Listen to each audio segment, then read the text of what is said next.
Welcome to this edition of the Purple Surfer podcast with 360 Accountants. I'm Sophie Holmes. And I'm Andy Steele.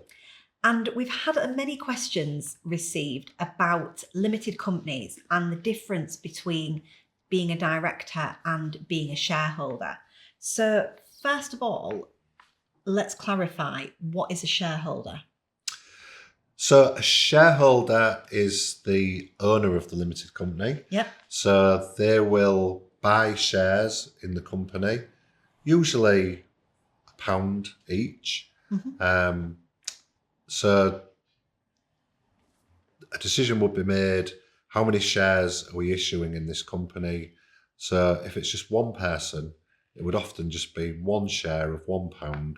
So theoretically, on the day that the company's bank account is opened, the original shareholder would deposit £1 in that bank account, and in return for that £1 investment, they'd be given a share certificate which proves that they own 100% of the issued share capital in the company. So they own the company. If the company goes on to make profits and the directors, which we'll come on to, decide a dividend is appropriate, that dividend would go to the shareholder or the shareholders in the ratio of their share ownership. And if ultimately the company is sold, the proceeds of that sale goes to the shareholders. If the company fails and it has to cease to trade and it's liquidated, if there's any cash left in the company after the liquidator has paid all of the company's debts off, then that cash goes to the shareholder or shareholders. Okay. So what is a director then? So a director effectively runs the company on behalf of the shareholders. So in a small business, the director and the shareholder will often be the same person. So if one man or woman has decided to set up a business, then that man or woman would issue themselves with a share and they would make themselves a director. Mm-hmm. So they're running the company on behalf of themselves, which is usually the case in very small businesses. So the director runs the company, makes all of the financial decisions, is held accountable by the shareholder at the annual general meeting. So at the annual general meeting, the director would present the shareholders with the company's financial statements, and the shareholder or shareholders would hopefully agree those accounts at the year end. If it's the same person, then it's likely that they would be approved, yeah. So we've kind of touched on a couple of these just then, but what obligations do directors have? So whilst they are running the company on behalf of the shareholder and it's them that holds them to account, they also have a responsibility to the company's creditors to make sure that effectively the creditors are paid and paid on time. So the director or directors, one of the most important responsibilities is making sure that the company is trading solvently. Yep. And the directors must be aware of the company's financial position, because if at any point it becomes clear or should become clear that the company is insolvent, then they need to seek professional advice immediately. And that professional advice would be from an insolvency practitioner.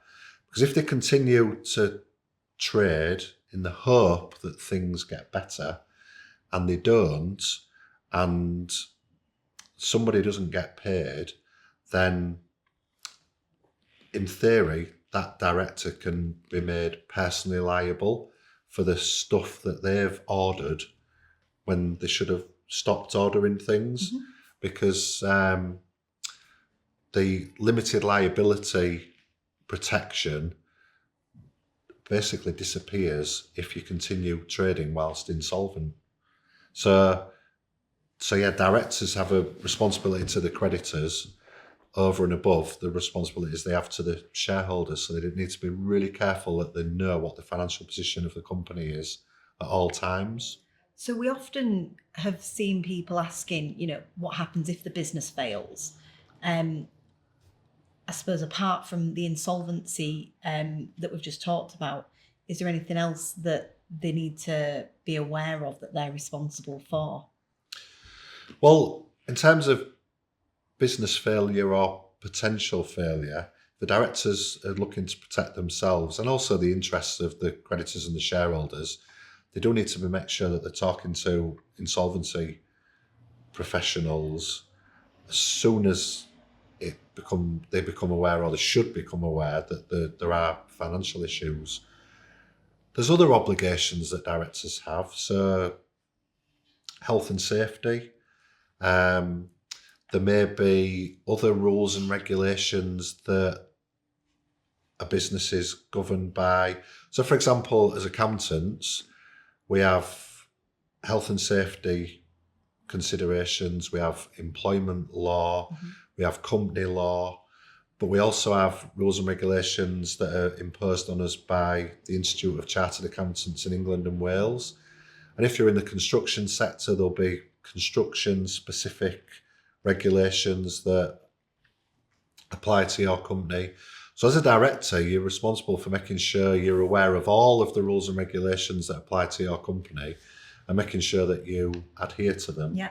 And ultimately don't break any laws or rules and regulations, because when you do, it's the director that ultimately is held responsible and not the shareholders. So does the director need an employment contract? So a director is an employee of the company, so they definitely need an employment contract.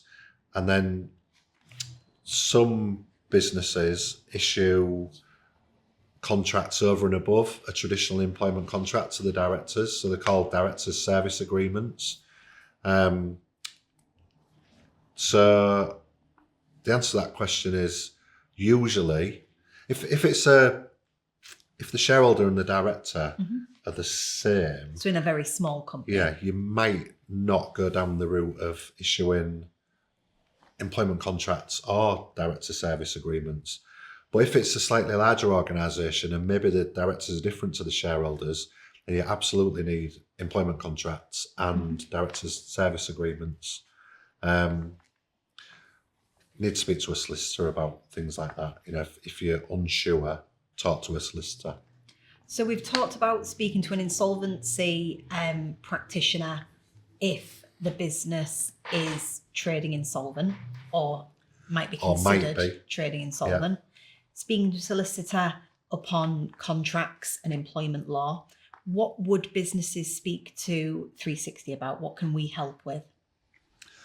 So when you're first setting up your business limited company, then we can help advise on the structure of the shareholdings, the appointment of directors, things like where's the registered office going to be, etc., which is a slightly different topic.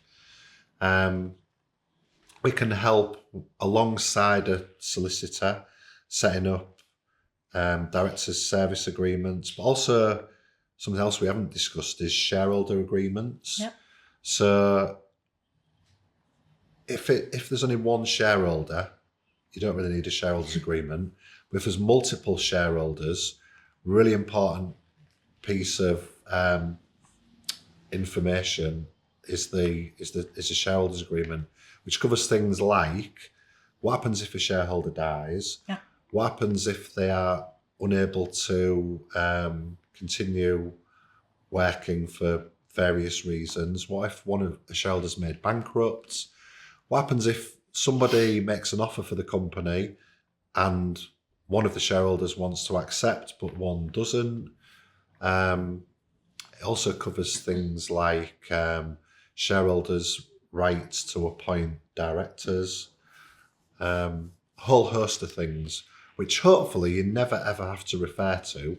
But if one of these tragic events does happen, it's a really, really important and useful document that means the company can continue, hopefully successfully, without too much sort of upheaval. Okay. So we can, whilst we can't put a shareholders agreement together, we can recommend some of the things that you might want to get your solicitor to include in there. Great. Well, thank you for listening to this episode of the Purple Sofa podcast. For any queries, please contact us on help@360accountants.co.uk or on our socials on LinkedIn, Instagram, Facebook, Twitter and X. Thank you.